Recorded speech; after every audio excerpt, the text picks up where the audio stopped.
Commission ndi Human Rights Defenders Coalition apempha boma kuti lilimbikitse chitetezo cha ufulu wa anthu pomwe dziko lino pamodzi ndi mayiko ena lero akukumbukira tsiku la ufulu wa chibadwidwe. Mabungwewa agwirizana ponena kuti ngakhale dziko la Malawi lachita bwino mchakachi likukumanabe maka ndi mavuto pa nkhani za ufulu wa anthu. Mwachitsanzo a MHRDC ati anthu akupitirizabe kuphwanyiridwa ufulu osiyanasiyana kamba ka vuto la zachuma, njala komanso zina. Bungwe la Malawi Irish Consortium polimbana ndi nkhanza latsindika za kufunika kukhazikitsa malamulo othetsera nkhanza za pa internet pomwe zikuchulukira mdziko lino. Polankhula pamwambo pambuyo maka wa ulendo wa ndawala mu mzinda wa Lilongwe pomaliza masiku 16 olimbana ndi nkhanza, kazembe wa dziko la Ireland kuno ku Malawi a Kate Brady wati amayambira kukumana ndi nkhanza pa internet zomwe mayiko ambiri akukanika kuthana nazo potengera kuti ndi zatsopano. Tindi zambiri mu ripoti ili la Sarah Tembo. Bungwe la Malawi Irish Consortium on Gender-Based Violence lati nkhanza za pa intaneti zikulepheretsa amayi kuti azilankhula nkhani zokhudza iwo pa masamba a intaneti. Kazembe wa dziko la Ireland ku Malawi a Kate Brady wati izi zidaonekera pa nthawi ya chisankho pomwe amayi ambiri omwe amafuna kuyima pa chisankho adakumana ndi nkhanza pa masamba a mchezo. Anase Chadzankufa ndi mlembi wamkulu mu bungwe la MICGBV. Kuyenerabe kupitiriza kumakhala ndi maprogramu osiyana-siyana opanga target anthu osiyana-siyana, madero osiyana-siyana, mwina kumaboma komanso kumapita ndithu kuma communities makakumana ndithu ndi anthu akumudzaja kwadziwitsa za nkhanza zosiyana-siyana zimene zimatha kuchitika ndipo kuti anthu ngatakumana ndi nkhanza zimenezizi angathandizike bwanji. Mmodzi mwa akuluakulu ku nduna ona zakusasiyana pakati pa amayi ndi abambo achimwemwe Grace Hussein ati pomwe nkhanza za pa intaneti zikuchulukira, mfundo zothandizira kulimbana ndi nkhanza zomwe zikuunikiridwa ziunikiranso njira zopewera kuteteza komanso kuthana ndi nkhanza za pa intaneti. Komanso unduna wa gender panopo ukuunikanso fundo ndondomeko imene imaona zothetsa nkhanza, ndipo imeneyi ndi njira imodzi imene tayiona kuti itipatsa mwayi wokuti tikemonso nkhani za nkhanza zimene zimachitika podzera mnjira zamakuno. Kampeni ya masiku 16 yolimbana ndi nkhanza pakati pa amuna ndi akazi yomwe ili pansi pa mutu wakuti kugwirizana kuti tithetse nkhanza za pa intaneti itha lero pa 10 Disemba. Malo mwa Zodiac ku Lilongwe ndine Sarah Tembo. Ogwirizira udindo wamkulu wa bungwe lolimbana ndi katangale la SCB a Gabriel Chembezi wapempha boma kuti liunikirenso lamulo lolimbana ndi mchitidwewo mdziko lino. Achembezi ati mwa zina lamuloli liyambe kulola bungwe la SCB kumanga anthu omwe akuwaganizira kuti anachita ziphuphu popanda chilolezo cha khoti. Iwo anena izi pamwambo kukumbukira tsiku lolimbana ndi katangale ku Lilongwe, kumwe wachiwiri kwa mtsogoleri wa dziko lino Dr. Jane Ansah anati katangale akuononga tsogolo la dziko lino. Imon Piringu walemba ripoti ili. Mkulu wa bungwe la Malawi Economic Justice Network Abetha Phiri wadandaula kamba kakula kwa chitidwe wa katangale mdziko lino omwe akuti ukhumudwitsa nzika. Phiri ati kusapereka thandizo lofanana kukuonjezera katangale zomwe zikusiya nzika zochuluka pambali. Iwo apempha kuti pakhale kugwiritsa ntchito moyenera lamulo lolimbana ndi katangale kuteteza anthu omwe amaulula mchitidwewu komanso kukhumitsa ntchito za bungwe loona zogula ndi kugulitsa katundu mboma la PPDA. Nayo apa mpando wa bungwe la nkhani la Misa Malawi a Gordon Matonga wadandaula ndi zomwe akuti ndikulephera kwa adindo kulondoloza komanso kumanga anthu omwe atola nkhani amaulula kuti akuchita zakatangale. Amatonga atinso anthu omwe amachita mchitidwe wa katangale mdziko lino akhala akukakamiza atola nkhani kuthawa mdziko lino.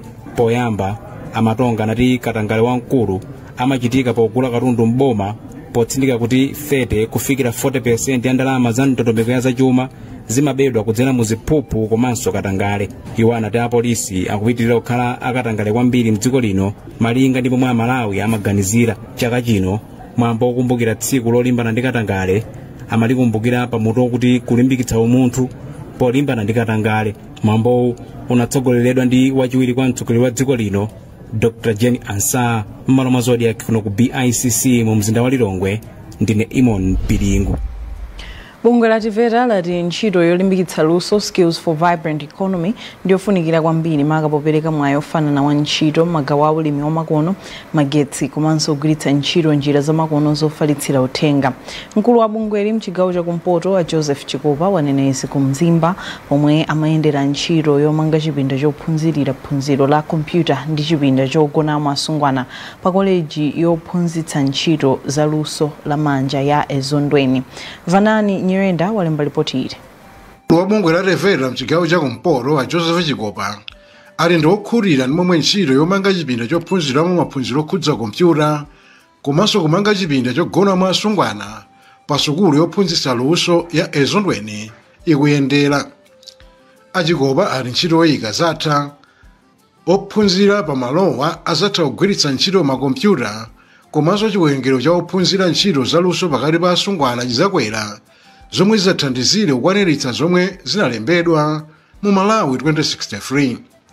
Iwo ati ntchito ili pansi pa ntchito yolimbikitsa luso la ntchito zosiyanasiyana zomwe zikufunika kwambiri pa msika maka magawo amakina amakono opezera mauthenga nkhani za magetsi komanso za ulimi wa makono. Kunoko ku Ezondweni ndi Ezondweni Community Technical College ndi skuli imodzi yomwe yapindulaso ndi project imeneyi wapeza iwo tsopano akumanga laboratory la ICT komanso hostel ya atsikana yokwana atsikana 44 zimene zithandizira kuti maluso apite kwa Malawi ochuluka mdziko muno. Koma mkulu woona za malo ndi zomangamanga khonsolo ya Mberwa Alan Chitete auza kontrakitala yemwe akugwira ntchitoyi kuti awonjezere anthu ogwira ntchito kuti zonse zakhale zitatha mwezi wa Marichi chamawa. Koma tikaona mene project inayambira I think progress ili bwino kungoti mwina tikuona kuti kuchedwerako pang'ono zimene takambirana ndi a contractor kuti awonjezere anthu ogwira ntchito.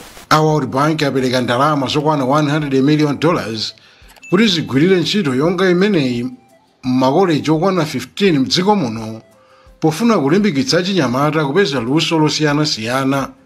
Wapampando wa komiti yomwe ikupereka ndalamazi a Wycliffe Mhango ali ngati pakhale yena omwe samalizitsa ntchito zimenezi mnthawi yake ndiye kuti ndalama zimenezi zizabwereranso ku World Bank. Malo mwa Zodiac Vanani Nyirenda. Khonsolo ya boma la Nkhata Bay yapempha boma kudzera ku nduna wa maboma ang'ono kuti ichite machawi kuthana ndi mikangano ya malo pakati pa kampani ya tii ya Kawalazi ndi anthu okhala mdera la mfumu Kabunduli komanso mkangano pakati pa anthu aku Kasasile ndi asilikali a Malawi Defence Force kumpoto mboma la Nkhata Bay.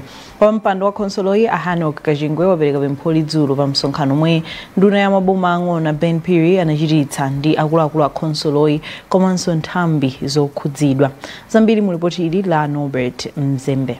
Kuyankhula pomwe nduna ya za maboma ang'onoang'ono a Ben Phiri anachititsa mkumano ndi akuluakulu a khonsolo ya boma la Nkhata Bay ndi nthambi zina zomwe khonsoloyi imagwira nazo ntchito. Wapampando wa khonsoloyi a Hanok Kachingwe anauza ndunayi kuti boma kudzera mu nduna wawo ichitepo kanthu mwansanga kuthana ndi mikangano ya malo pakati pa kampani ya tii ya Kawalazi ndi anthu akumeneko mdera la mfumu Kabunduli komanso anthu aku Kasasile ndi asilikali ankhondo mdera la mfumu Mbwana komwe mabanja opitira 300 anathamangisidwa m'makomo omwe ankakhala kamba koganizira kuti analowerera malo a asilikali ndipo pakadali pano okhala pa msasa wina kumeneko. Poyankhapo pa pempholi a Ben Phiri analangiza khonsolo ya bomali kuti iyambe kukonza dongosolo lofotokoza bwino lomwe za eni malowa kumaderawo kuti boma lichitepo kanthu mwansanga. Aphiri analangizanso mafumu kuti akuyenera kutengapo gawo lalikulu kwambiri popeza kuti iwo ndomwe amayang'anira malo choncho awapasa nthawi kuti pofika mchaka cha 2026 pa 31 January akhale atathana ndi mavuto. Tawapempha mafumu uchipa mafumu madziwa malo kuti apamalire analipotera ngati malo ankagulitsidwa kalekale anali mafumu nkhani kuisiye kwa nthawi yayitali mumabala zipatso zolapika ndiye tawapempha kuti pofika pa 31 January akhale atatiuza. Pakadali pano anthu okhala ku Kasasile akupitirirabe kuvutika ndi kukhala pa msasa wina kumeneko pomwe anthu aku Kawalazi pansi pa mfumu yayikulu Kabunduli apolisi ndi kampani ya akavarazi akupitirabe kumenyana kamba kokanganirana malo mwa Zodiac mboma la Nkhata Bay ndino petamba mtula mzembe. Mugona nkhani pano pa Zodiac ndipo mwendini chisomo nyoendati ndi zina zambiri posayidwa apakhani pomwe. Malawi Energy Regulatory Authority MERA lachenjeza anthu komanso kampani zomwe zimasunga mafuta ambiri kuti atsate malamulo apo ayi azawatsekera malo awo ogulitsira mafuta awa. Mneneri wa bungwe la Fitina Khonje wauza olemba nkhani ku Blantyre atamaliza kukumana ndi anthu komanso kampani zomwe zimasunga mafuta agalimoto ochuluka kuti azitsata ndondomeko yosungira mafuta. Emmanuel Chibwana walemba ripoti ili. Bungwe la MERA lidayendera kampani komanso anthu amene amasunga mafuta agalimoto ambiri. Mneneri wa MERA Fitina Khonje kuti mkatikati moyenderamu adaona kuti pali mbali zina zomwe anthu komanso kampanizi ayenera kuchita kuti ndondomeko yosungira mafuta ochuluka ayitsate. Kumana kwathu kwa lero kunali kuti kuwalongosolera zomwe ife takhala tikupeza tikamakayendera kumalo awo. Kuwalongosolera kuti chomwe akuyenera iwo kuchita ndi chani kuti apewe ngozi zimene zingathe kugwa pamalopo komanso kuti azigwira ntchito zawozo molingana ndi malamulo. Ndeta alongosolera zimenezo kuwaunikira kuti ma standards kapena zofunika kuchita kuti malo akhale otetezeka ndi oyenerera ndi zotani komanso ndi chiyembekezo chathu molingana ndi lamulo kuti makampani osasa mafuta ajatimati ma oil marketing companies amayenera kuperekera mafuta kwa okhawo amene ali ndi chiphaso mafacility amene ali ndi chiphaso chokera kumera. Kampani komanso anthu osiyanasiyana anachita msonkhanowu ndipo adafunsa bungwe la MERA mafunso osiyanasiyana pokhudza kusunga mafuta agalimoto ambiri pamalo amodzi. Kuchokera ku kampani ya Presken kudali ya Felix Malemba omwe amayang'ana zosunga zinthu kumeneko ndipo adati kukumana ndi bungwe la MERA kudali kofunika kwambiri. Kumano watithandiza kwambiri chifukwa choti atitsegula maso kuti tizitsatira njira zoyenerera pamene tikusunga mafuta ndi zinthu zina zogwiritsa ntchito makampani mwathu zokhudza mafuta. Dziko la Malawi lakhala likumana ndi mavuto ambiri okhudza kusowa kwa mafuta kamba kuti dziko lino ndalama zakunja zasoweratu ndipo masungidwe amafuta agalimoto idakhala nkhani yomwe idatumphuka. M'malo mwa ZBS kuno ku Blantyre ndine Emmanuel Chibwana. Nthumwi zachisankho za bungwe la European Union zati dziko lino likufunika liyike malire pa ndalama zomwe zipani komanso anthu opikisana pachisankho akhoza kugwiritsa ntchito pa nthawi yokopa anthu. Mmodzi mwa omwe amatsogolera nthumwi za EU Anne Marlborough anena izi ku Lilongwe pamene amapereka ripoti la nthumwizi lokhudza chisankho chomwe chachitika mdziko muno pa 16 September. Zambiri mu ripoti ili lomwe alemba ndi Kenford Mdima.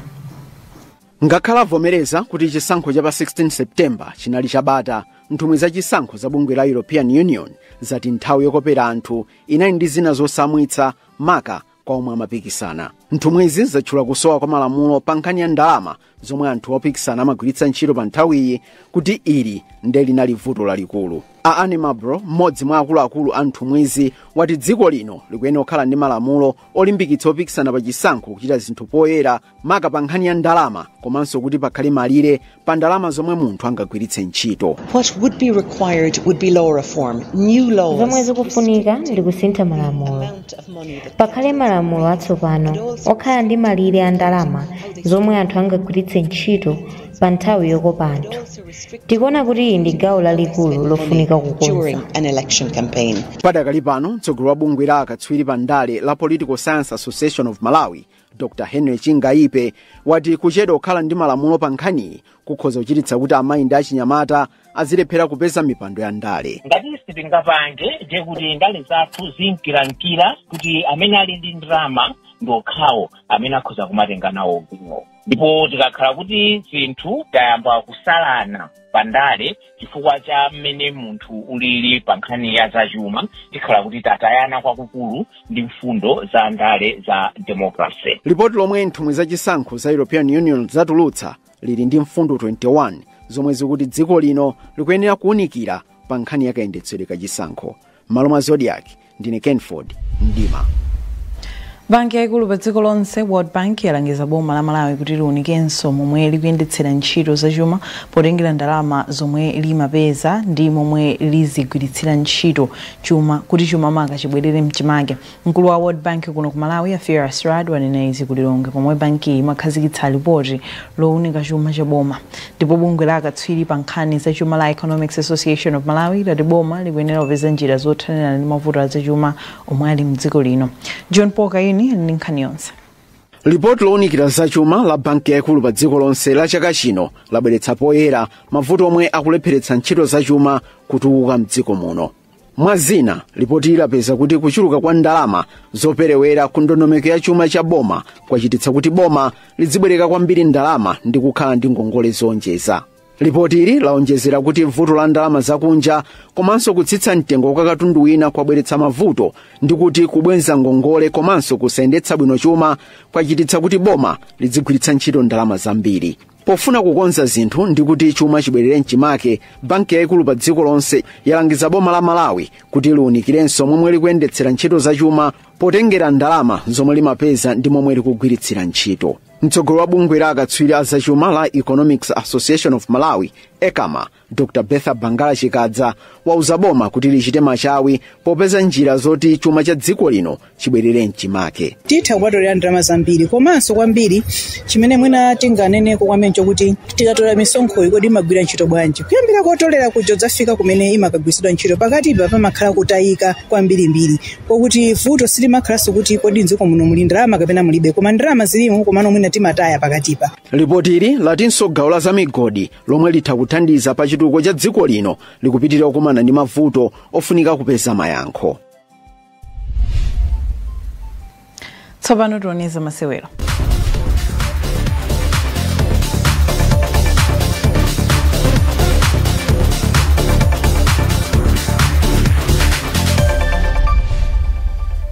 Mphunzitsi wa timu ya Malawi Queens Peace Chawinga wati osewera ake sadziyang'anira pansi kuti adzipezere malo mu ndime ya semifinal ya mpikisano wa African Netball Championship ngakhale timu yagonja ndi South Africa.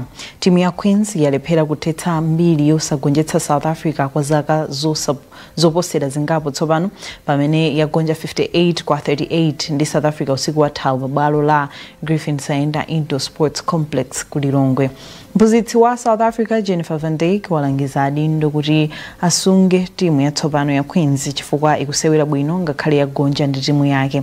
Sambanda wadzandiripotire. Timu ya mpira wa manja ya dziko lino ya Queens yasewera bwino ngakhale yagonja ndi zigoli 58-38 ndi timu ya dziko la South Africa usiku wathawu pa bwalo la Griffin Saenda Indoor Sports Complex ku Lilongwe mu mpikisano wa African Netball Championship. Queens yatsopanoyi ili ndi osewera ngapo achisodzera amene anali a timu ya Under 21 imene inakasewera ku mpikisano wa Netball World Youth Cup mdziko la Gibraltar miyezi inayi yapitayo, monga Florence Jeke, Stella Matelazi ndi Esther Ngambi amene anakondweretsa kuimbira anthu limene laonera masewero wake amba analimbana kwambiri ndi South Africa. Komabe kwa zaka zisanu ndi zitatu tsopano timu ya South Africa yateteza mbiri yosagonja pa masewero onse amene yasewera ndi timu ya Malawi. Mphunzitsi wa Malawi Queens Peace Chawinga wati kaseweredwe ka timuyi kapereka chiyembekezo choti kutsogolo kuno timuyi ikhale yamphamvu ikagwirana bwino, ndipo akuyembekezera zotsatira zabwino pa masewero alachisanu ndi timu ya dziko la Kenya kuti Malawi ifike ndime ya semifinal. Ifetu kumanena mobwereza kuti mukati muione timu yathu olo kumapero kunoona kuti timu yomwe tinayika awiri okhanda amene anala senior team ena useya chamjokera kwa Under 21 tifuna azikula mmene asewerera leronso ana amene ajawo asewera zokuti akula akhwima akuva ndi chifukwa chakuti timati tikagulitsa wamkulu kulowesapo mwana uja amapita ndikukachita zinthu kungoti game ya lero yatifuja poyambirira kwenikweni kumene mwina tinakhala tinatenga nthawi yaitali kuti tikhazikike. Timu ya South Africa yafika ndime ya semifinal kamba kuti yapambana masewero awiri otsatizana kuphatikizaponso amene inakantha Tanzania ndi zigoli 105-25 lolemba lapitali. Mpikisano wa African Netball Championship utala mulungu likudzali, ndipo ngati matimu a Malawi ndi South Africa atapambana masewero awo a ndime ya semifinal adzakumananso mu ndime yotsirizayi.